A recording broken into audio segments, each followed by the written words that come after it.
Maunlad na Pilipino sa 702 DZAS Radyo TV, Agapay ng Sambayanan. Ako si Emmanuel M. Vera Cruz. Ako ay isang university professor dito sa Central Luzon State University. Ako ay connected sa College of Fisheries at Freshwater Aquaculture Center. Makinig po kayo sa Maunlad na Pilipino radio program ng Department of Agriculture. Dito lamang sa 702 DZAS. Suportahan po natin ang mga Pilipinong magsasaka at mangingisda. Ella Arsiaga. Para sa Maunlad na Pilipino sa 702 DZAS FEBC Radyo TV, Agapay ng Sambayanan. Gumigising ng maaga, panibagong hamon sa'kin ng araw na to. Magsusumikap at nangangarap para lamang sa inyo. Isang panalangin po muna tayo. Panginoon, mahal ka namin. At dahil mahal ka namin, nais namin na manatiling nakadikit sa inyong mga nais. Sa bawat araw ay tulungan mo po kaming maging mas kawangis pa ninyo. Tulungan mo din po kaming magsilbi at magmahal sa iba kahit ito po'y mahirap minsan, at bigyan mo po kami ng disiplina upang ibaling ang aming mga kaisipan sa inyo. Amin pong iniaalay ang aming mga buhay, nawa ay patuloy mo po kaming gamitin ng ayon sa inyong kaparaanan. Itinataas din po namin sa inyo ang simula, kabuuan hanggang lapag ng programang ito sa matamis na pangalan ni Jesus na ating tagapagligtas. Amen. At para sa salita ng karunungan, ang daan, kahit lubak-lubak, iyay nasa naglalakad. Kung ang hakbang mo'y banayad, pakiramdam mo rin ay patag. Magandang umaga po, ako po si Ella Arsiaga. Ngayon po ay araw ng Sabado, December 16, 2023. Welcome po sa Season 5, Episode 50 ng Maunlad na Pilipino dito sa 702 DZAS FEBC Radio TV, Agapay ng Sambayanan. Sa mga kaka-tune in pa lang ay accessible po tayo via online streaming ng dzas.febc.ph, sa pamamagitan din po syempre ng Facebook sa 702 DZAS FEBC Radio TV Facebook page, and of course sa 702 DZAS AM band po tayo. At syempre po, we would like to extend our heartfelt thanks sa mga nag-iiwan po ng kanilang mga mensahe sa ating program link. As usual, good morning po sa inyo, Ma'am Dulce Alicante. Mapagpalang araw po kay John, Miss Ella, at sa mga nakikinig ng Maunlad na Pilipino. Again din po kay Ma'am Butter Ocampo.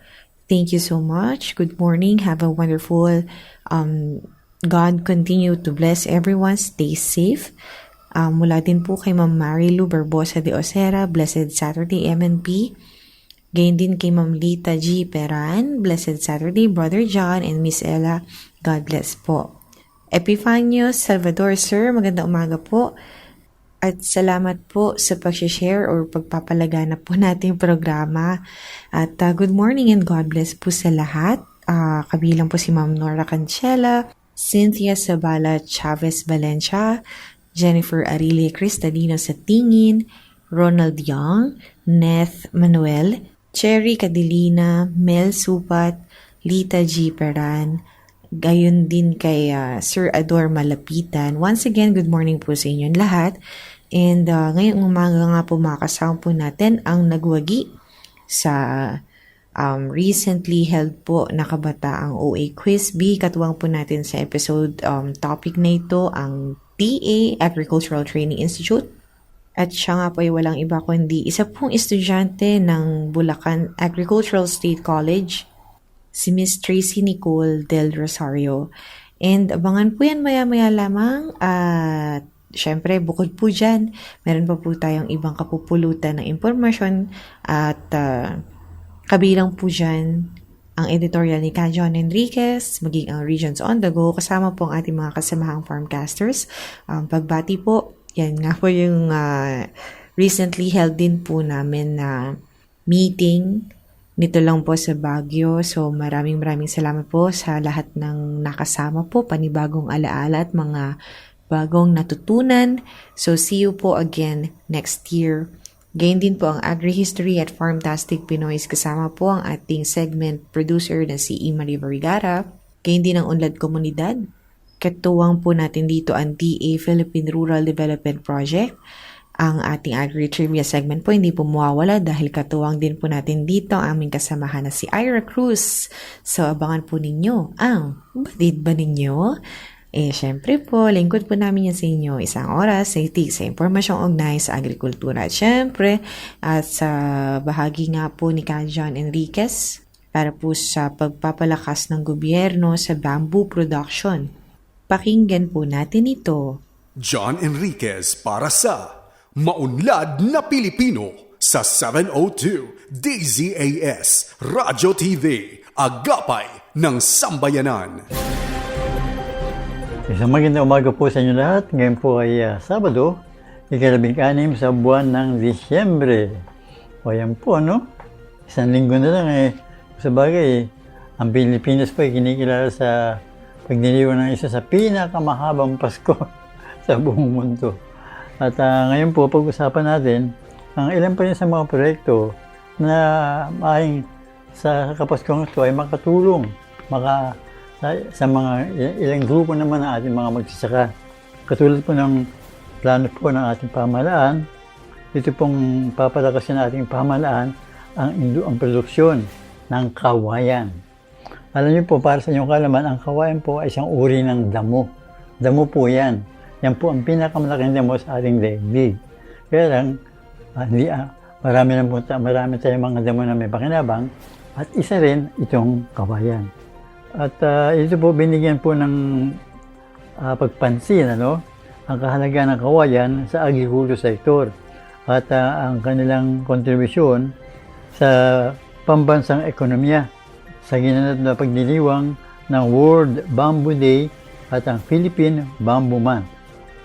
Ang kawayan po ay kailangan natin sa araw-araw na kabuhayan natin, lalo na ang mga magsasaka at mangingisda. Kapag pinag-usapan ng kawayan, ang number one problem natin ay yung mga raw materials. Yan po ang challenge, yung pong hamon sa atin. Magtanim tayo ng kawayan. Kahit na ang ating Pangulo, nung pinag-uusapan ng kawayan, ay tuwan-tuwa siya. Kaya pinaghahanda na po natin ang maipresenta ang kawayan, ang mga kabutihan nito sa ating ekonomiya. At sa ilalim po ng isang executive order number 879, ang Department of Agriculture ay mayroong mandato na kilalanin ang mga nakasiwangwang na mga lupa at mga lupang hindi ginagamit na angkop para pagtayuan ng plantations ng kawayan. Ang Department of Agriculture ay tutulong din sa pagtatayo ng mga bamboo nurseries. Yan po, pagka nagkaroon ng ganyang bamboo nurseries, hindi na mahihirapan yung mga taong gusto magtanim ng kawayan. Hindi ko po talaga makalimutan yung napunta ko sa Tarlac, mga ilang taon na nakakalipas, nung nagdala ko ng premyo sa aking palaro noon. Ang dala ko po na isang binigay po ng Bureau of Soils and Water Management.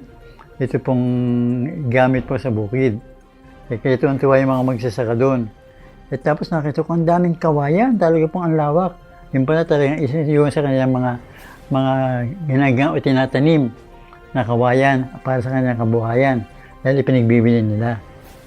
At dito nga po, sa pagtatayo po ng mga bamboo nurseries, ang pagpaparami po ng kawayan ay nakatuon, itutuon sa pag-ani ng bamboo shoots. Ito po, alam niyo po ba yung bamboo shoots? Yan po ang kinakain nating labong.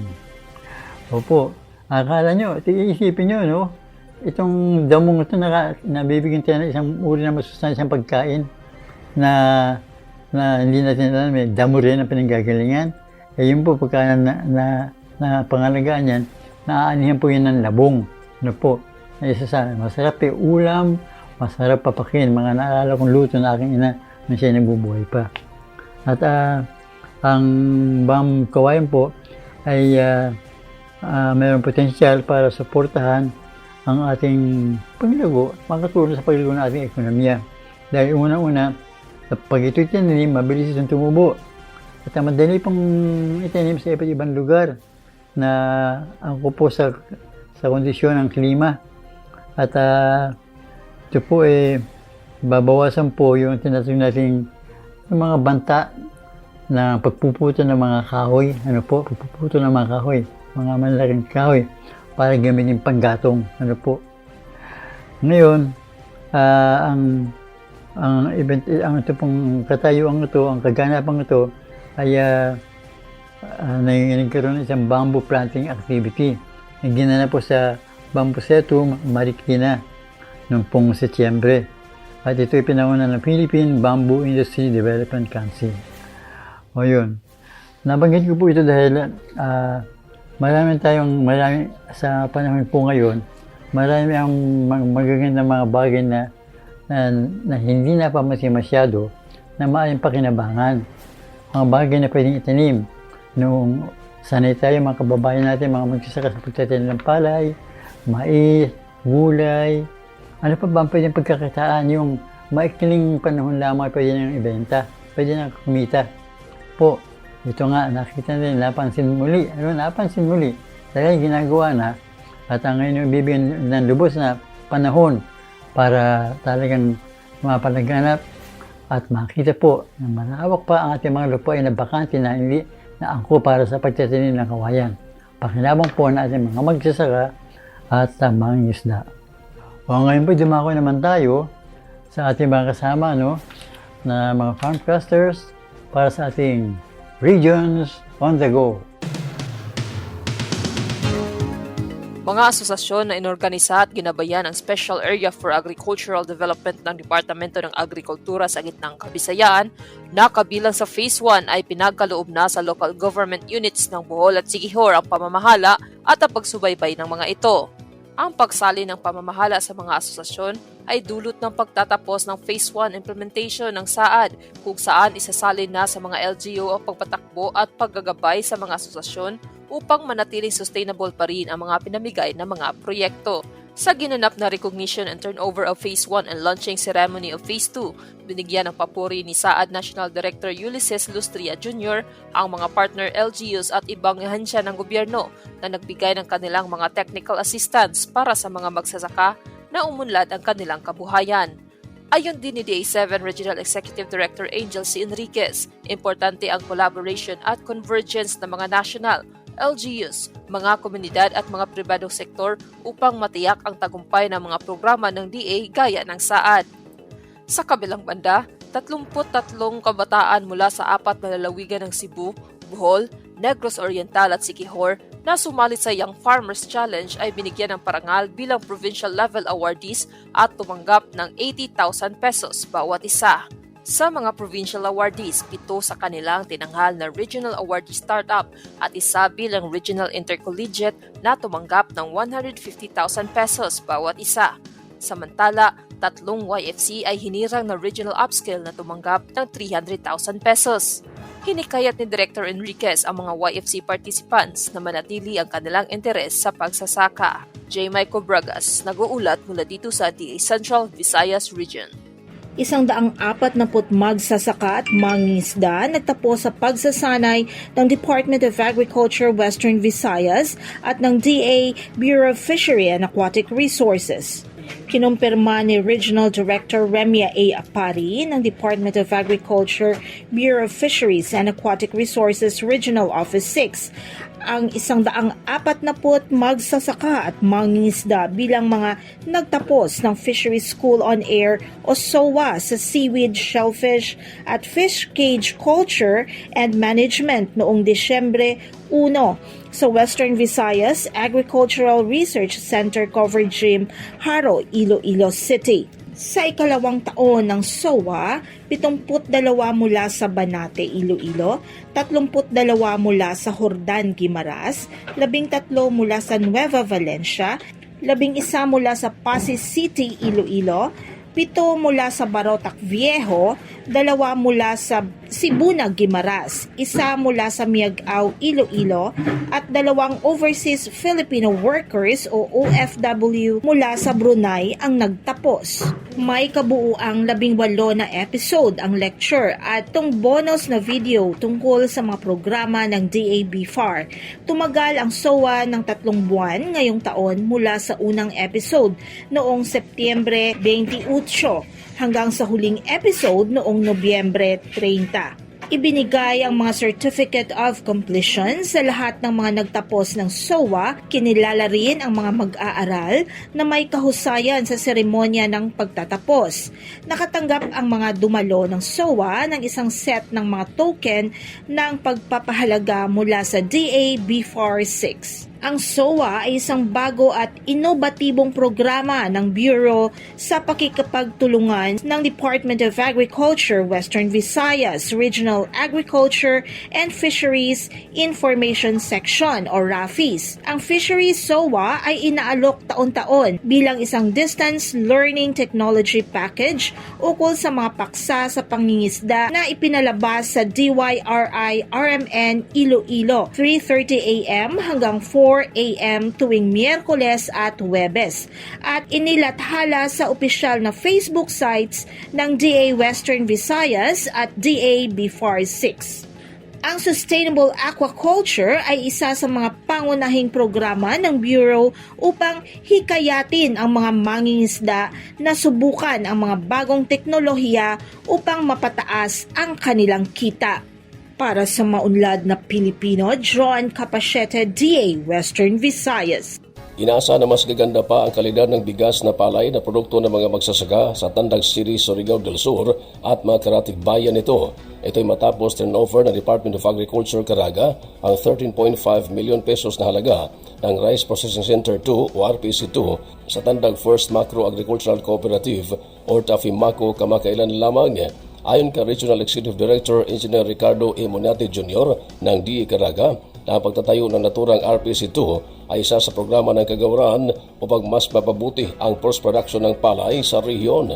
Anya, sa pamamagitan ng naturang pasilidad, mabawasan ang post-harvest losses at mapaganda pa ang kalidad ng bigas na palay na kung saan maginegosyo ito ng TAFIMACO at sa gayon magkapagbigay ng karagdagang trabaho at kita ng kooperatiba. Sa naturang modernong gilingan ng palay, kasama ang drying facility, ang TAFIMACO ay may kakayahanang magproseso ng palay upang maging premium, well-milled at regular milled rice. Ayon naman ni Tandag City Mayor Roxanne Pimentel, suportado nila ang naturang proyekto ng DA Caraga, kaya sila'y maglalaan ng pundo upang maging start-up kapital ng naturang kooperatiba. Ito si Aurel Arais ng Department of Agriculture, Caraga Region, ang inyong tagapagulat. John Enriquez para sa Maunlad na Pilipino sa 702 DZAS Radyo TV, Agapay ng Sambayanan. At magmula po sa ating Regions on the Go, sa bahaging ito ipapasyal po tayo ni Imari sa Calasiao sa Pangasinan. Agri-History Time na with Imari Vergara. Markahan na ang inyong mga kalendaryo at maging updated sa agriculture-related happenings dito sa Agri-History. Oras na para sa ating Agri-History segment dito lang sa Maunlad na Pilipino. Ang programang panradyong hatid sa inyo ng Department of Agriculture. Kasalukuyan tayong sumasahimpapawid sa himpilang 702 DZAS, Agapay ng Sambayanan. Ako ang inyong segment host na si Imari Vergara.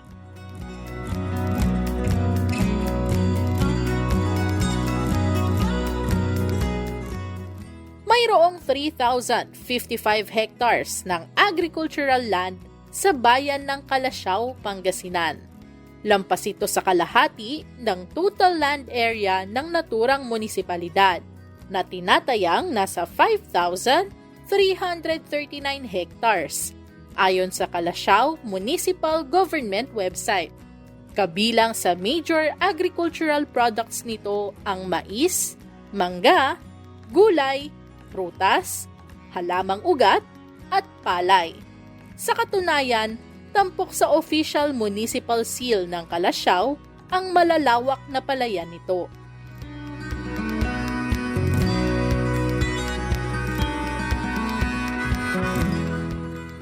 Isa sa mga ipinagmamalaking produkto ng kalasyaw, ang puto kalasyaw, isang bite-sized rice cake na gawa sa kaning malagkit. Ginigiling ang mga bigas at isinasailalim sa steaming at fermentation process sa banga upang ma-achieve ang malambot na texture at matamis na lasa nito. Kadalasan ay nakabalot ito sa dahon ng saging at may kasamang kinayod na niyog, minatamis na coconut syrup, keso, o kaya chocolate syrup. Pinapares din ito sa ulam na dinuguan. Mula sa tradisyonal na puting puto kalasyaw, umusbong na rin ang iba't ibang flavors nito tulad ng pandan, ube, banana, strawberry, at cheese. White gold kung tawagin ng mga Pangasinense at maging ng mga turista ang puto kalasyaw. Dahil ito sa naging kontribusyon nito sa pag-unlad hindi lamang ng bayan ng Kalasyaw kundi pati na ng buong lalawigan ng Pangasinan.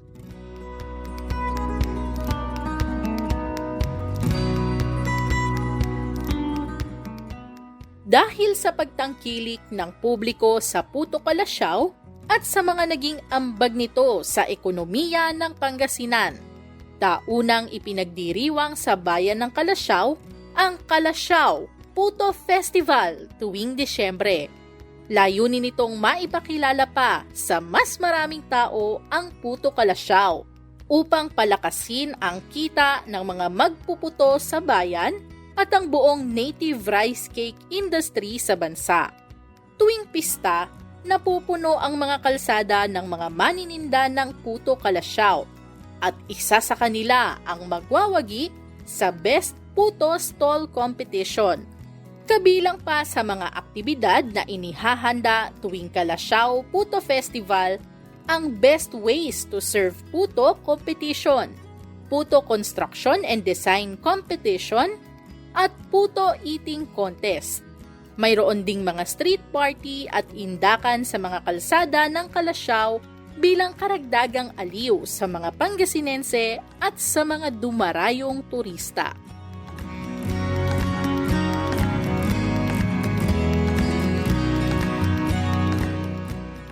Isang mahalagang pangyayari sa ating agri-fishery sector ang natutunan natin this week.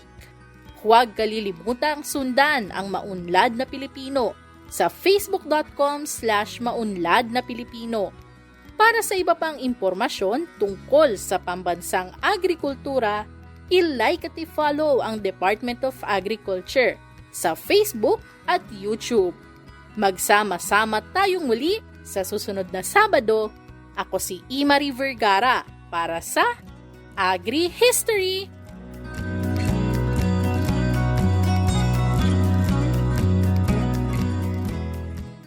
Ayan po ang bahagi na Agri-History para sa linggong ito. Kayo'y nakatutok pa din dito sa Maunlad na Pilipino. Ella Arsiaga. Para sa Maunlad na Pilipino sa 702 DZAS FEBC Radio TV, Agapay ng Sambayanan. At sa edisyong ito ng Agri On Air, katawang po natin dito ang Agricultural Training Institute. Amin pong ikinagagalak ng mga kasama po natin ang nagkamit ng first place sa National Kabataang OA Quiz B. Yan, ang atin pong estudyante mula sa Bulacan Agricultural State College. Walang iba kundi si Miss Tracy Nicole Del Rosario. Welcome po sa Maunlad na Pilipino, Miss Tracy. Kamusta po kayo? Hello po, yes po. Good morning po. My name is Tracy Nicole L. Del Rosario. Magandang umaga po sa ating lahat na nakikinig po ngayon. Of course, we would like to know lang po a few details para sa benefit na ating listeners. Anong year ka na at anong course ang kinukuha mo dyan sa Bulacan Agricultural State College? Sa kasalukuyan po, ako po ay 4th year college, taking Bachelor of Science in Agriculture, major in Crop Science. Wow. And of course, dyan ka rin nakatira sa Bulacan? Dyan din ang iyong place of residence? Yes po ma'am. Bali po, nasa Extension Campus po ako ng Bulacan Agricultural State College. Sa FNAS Campus po kami ng Santa Maria, Bulacan. Alright. At dito sa ating background ng agriculture, syempre fourth year ka na sa iyong kinukuhang kurso with regards sa crop science. Ano ba yung, may paggagamitan ba to afterwards? Meron ba kayong sariling farm ng family mo or san mo to mapapractice? Yes po, farmer po yung father ko and though nakakaya po sabihin pero conventional farming po yung practice namin. And nung venture po ako into organic agriculture, mas masasabi ko po na pwede ko na po ma-encourage yung father ko na mag-convert from conventional into organic farming. Wow. And of course, we would like to know also, ano yung mga tinatanim ninyo sa inyong farm? More on po kami, rice and vegetable po. Nagko-corn din po kami. Pero ngayon po, vegetable lang po yung tanim namin. More on patola, sitaw, sili po. And ngayon po, puro conventional pa po yung practice namin. Pero na-introduce ko na po sa father ko na pwede pong gumamit ng mga organic fertilizers. Ayan. And of course, yun nga yung naging inspiration mo to help your dad convert din sa organic agriculture methods. Sa ano nga ba yung pinaka naging kumbaga tumatak sa'yo at nagustuhan mong lesson under organic agriculture? Pinaka nagustuhan ko po na yung mga nasa paligid po pala natin, mga simpleng halaman po ay pwede po nating magamit as pesticides. Hindi lang po pala simpleng halaman kagaya po ng sambong, lagundi, oregano po na kalimitan natin makikita sa paligid natin, pati po yung bawang, luya, sibuyas. Lahat po pala yun pwede po natin magamit as pamalit po dun sa mga synthetic pesticides po natin. So dun po makakatipid na po tayo since available po sa paligid natin yung mga materials and napoprotektuhan pa po natin yung environment mula sa chemicals.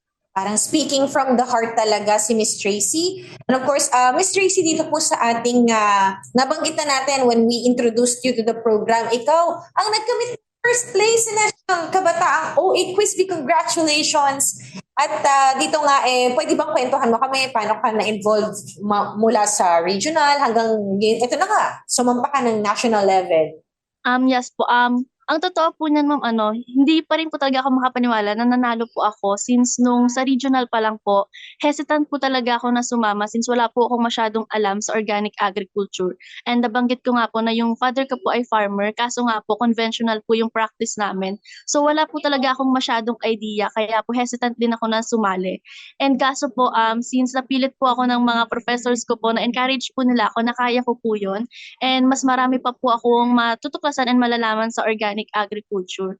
Naturuan po nila ako and sinamahan po nila akong mag-review at alamin po kung ano po yung kagandahan nga po ng organic agriculture. Sinamahan po nila akong mag-review mula po sa regional and sa national. Totoong pinaglaanan po nila ako ng time kasi po natapat po yung schedule na sobrang busy po ng school. Pero minake sure po ng school namin na may mga kasama po akong professors para po i-guide ako and samahan ako habang nagre-review. And para po syempre masigurado po na mauwi po ng school namin yung championship. Napakalaki ng pasasalamat natin sa iyong mga mentor na una pa lang ay hinikayat ka at hanggang sa dulo ay talagang hindi ka pinabayaan mag-isa na mag-review at maghanda. Sino ba yung naging coach mo pala, Miss Tracy? Ang main coach ko po ay si Sir Ryan Sinisa, pero kasama ko din po sina Sir Denver Godoy, Sir Rael, and marami pa pong professor sa Basipon na nag-review po sa akin. Basta po kasi syempre po since busy po yung schedule nila, kung sino po yung available po na professor na willing po mag-share ng knowledge nila about sa organic agriculture, tinuturuan po nila ako. So, ang masasabi ko po ay parang yung buong school po namin ay lahat ng professors po doon ay nag-coach din po sa akin. Napakaraming salamat ang pinaka-main po. Lang po talaga, ma'am. Ang pinaka-main lang po talaga, ma'am, yung sa college agriculture po. Yun po. At mukhang nagbunga nga ang pag-alalay sa iyo. At ikaw mismo na tinake on mo itong challenge na ito. And of course, kamusta naman ang iyong karanasan? Umpisahan natin of course sa regional, then saka nung nag-national. Kamusta yung iyong, anong naiisip mo habang sinasabi yung mga katanungan? Kabado ba? Confident? Kamusta? Sa regional pa lang po, medyo kinabahan na po ako. Since nung una po kasi 4 po yung representative ng school namin and may mga elimination round po. Sa first elimination round pa lang po, nagtanggal na po sila and natawag na po yung 3 kasama ko. Ako na lang po yung hindi pa natatawag, so kinabahan na po ako doon. Hanggang sa second elimination po, 5 na lang po yung kukuhanin. And nagkatay po kami sa parang sa 5th place po ng dalawang school po kami bale. Doon po nagka-elimination din po kami doon. So parang naging kabado na po ako doon kasi parang delikado na po kagad. Baka po matanggal ako, edi sayang po, wala na po kagad akong chance na makapag-represent po sa national. Pero sa awa po ng Diyos, nakalagpas po ako doon sa clincher round po namin and nakapasok po ako doon sa at least 5th place po and naglaban-laban din po kami doon and nauwi naman po sa school po namin yung first place kahit medyo nahirapan po dun sa mga questions since yung mga lumabas po na questions ay hindi po namin expected kasi more on nag-focus po kami dun sa mga names, date, and yung mga batas. Pero yung lumabas po ay yung halos yung concept po mismo ng organic agriculture and yung laman po ng PNS. Sa national naman po, aminado po ako na mas nahirapan po akong mag-review since mag-isa na lang po ako. Hindi po kagaya sa regional na may kasabay po akong mag-review. Mas enjoy po kasi mag-review kapag po may kasama. And nung sa quiz B proper naman po, mas nahirapan po ako actually dun sa easy round.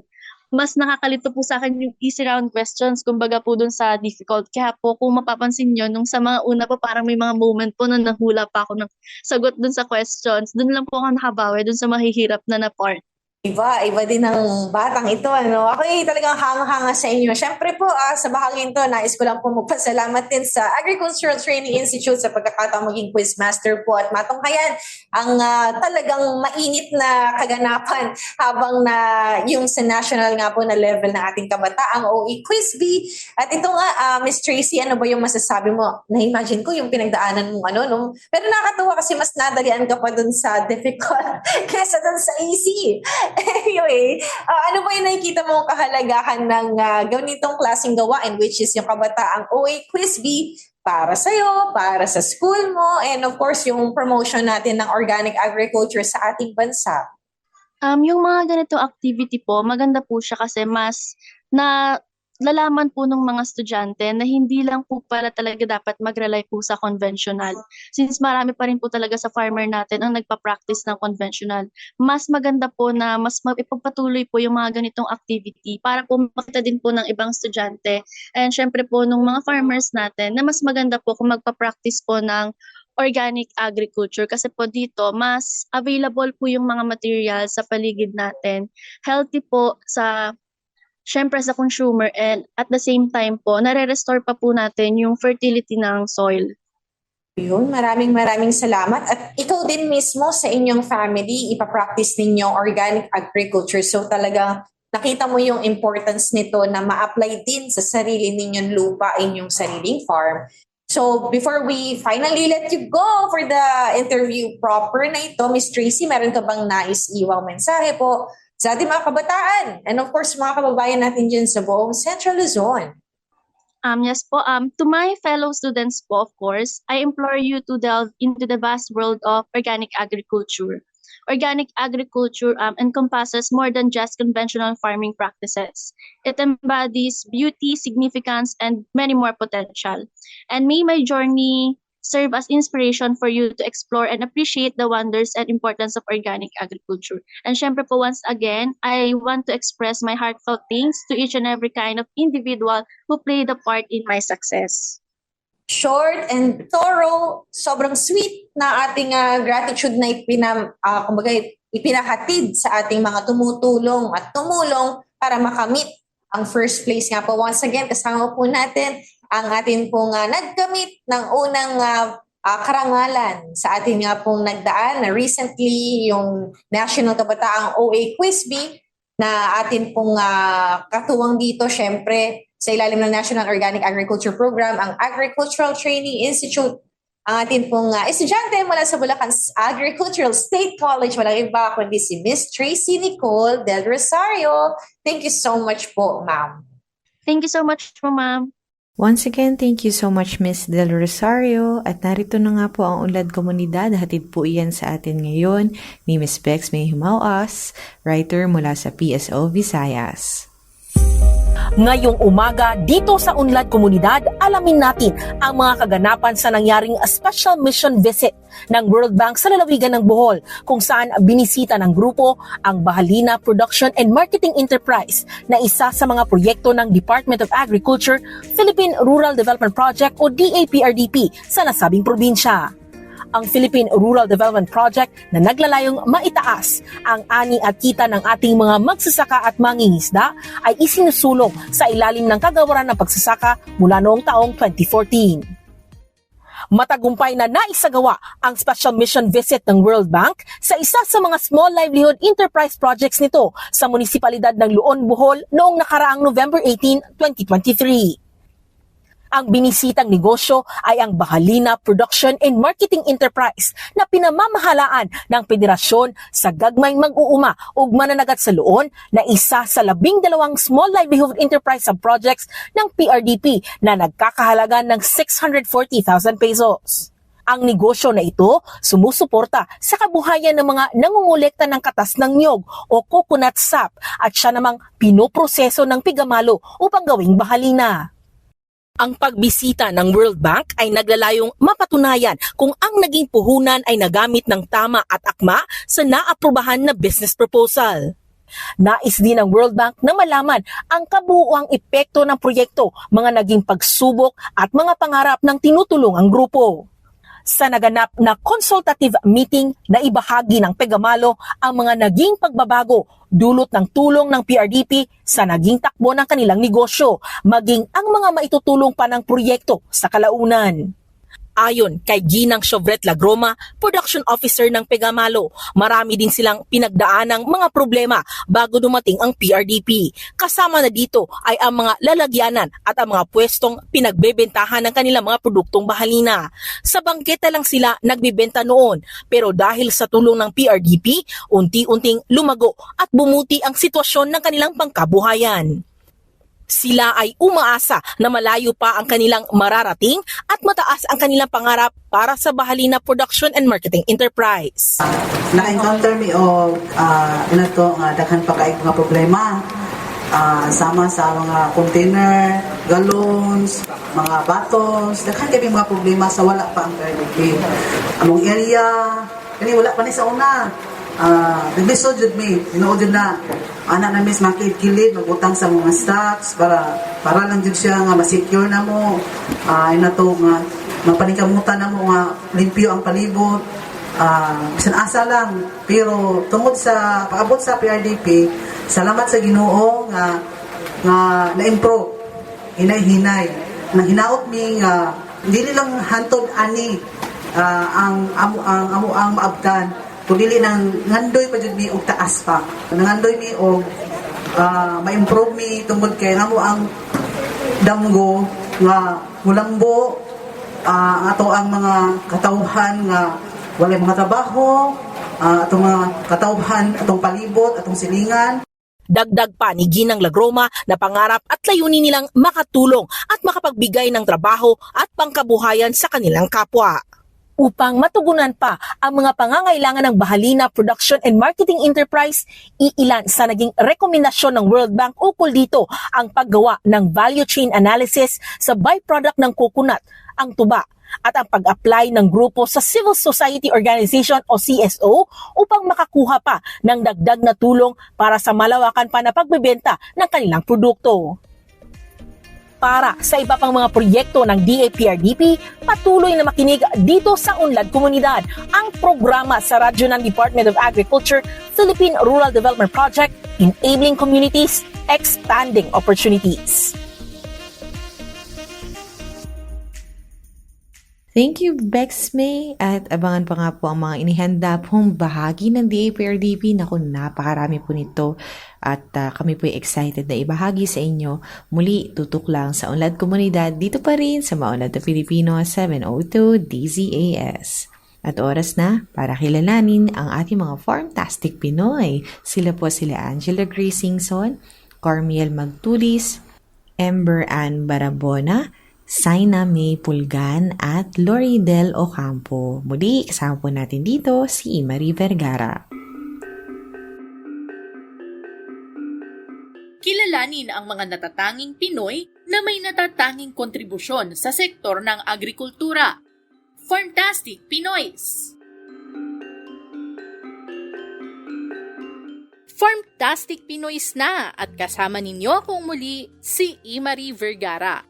Sa lalawigan ng Negros Occidental, 5 magkakaibigan ang nagsama-sama upang bigyang buhay ang isang proyektong makapagpapaunlad sa mga mangingisda sa kanilang lugar.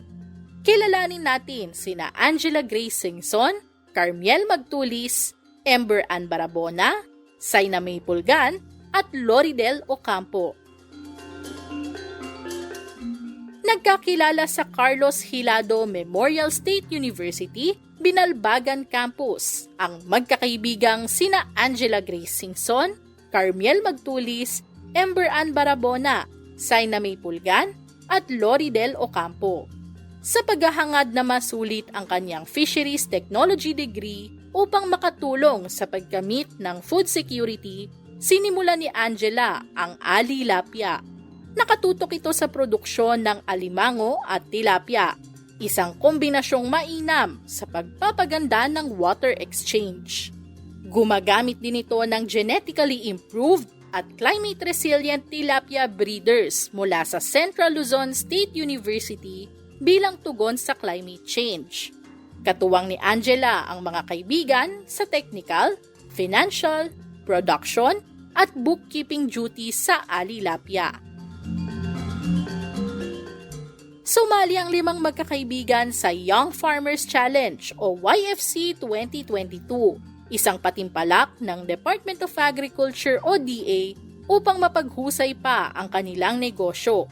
Pinalad naman silang maging National Level Awardee at Top 12 Outstanding Youth Agribusiness Model sa ilalim ng production category. Nakatanggap sila ng karagdagang puhunan mula sa YFC para sa pagtatatag ng mangrove crab fattening compartment, concrete water stand, at nets. Nagkaroon din ang grupo ng access sa merkado, trade fairs, trainings, at iba pa. Ngunit para kay Ember, hatid din ng DA at YFC ang isang napakahalagang leksyon. Teamwork po talaga. Umabot po sa point na magbaback out po kami after ng regional competition. Kahalagahan po ng unity po sa bawat isa po na kahit yung isang member lang yung may problema, dapat tulong-tulong lahat na masolve yun. Kasi kung hindi po namin na-overcome yung time na yon, siguro hindi po kami umabot talaga ng national level po. Bagaman humarap ang grupo sa matitinding pagsubok, hindi natinag sina Angela, Carmiel, Ember, Saina, at Loridel. Sa kabila ng kanilang busy schedules ay patuloy nilang pinatatakbo ang Ali Lapia upang makatulong sa mga lokal na mangingisda. Ang kanilang pangarap na mag-expand pa ang Ali Lapia sa iba't ibang bahagi ng Negros Occidental ay tila abot kamay dahil sa mga interbensyong hatid ng DA. Kaya naman para kay Saina, sobra-sobra ang pasasalamat ng kanilang grupo sa kagawaran. Sa DA po, malaking pasasalamat din po yung pagtulong po nila sa amin. Hindi rin po namin ma-achieve din po ito kung hindi po sa tulong nila, since iba sa amin is nasa school pa lang po, tapos yung iba sa amin is fresh graduate, yung iba sa amin is nagtatrabaho po. So, malaking pasasalamat po talaga yung tulong na ibinigay nila po para rin po makatulong po sa mga tao din po. Mayroon namang mensahe si Angela para sa mga kabataang nais din magtatag ng kanilang sariling agribusiness. Huwag po silang mag-focus lang sa purely negosyo, na sila lang po yung makaka-benefit. Bali, isa-isip po din nila na yung mga consumers nila ay naghihirap din at gusto ding umunlad sa buhay. Yun po, magtulong-tulong lang po as a community po. Yan sina Angela Grace Singson, Carmiel Magtulis, Ember Ann Barabona, Saina May Pulgan, at Loridel Ocampo. Certified Farmtastic Pinoys.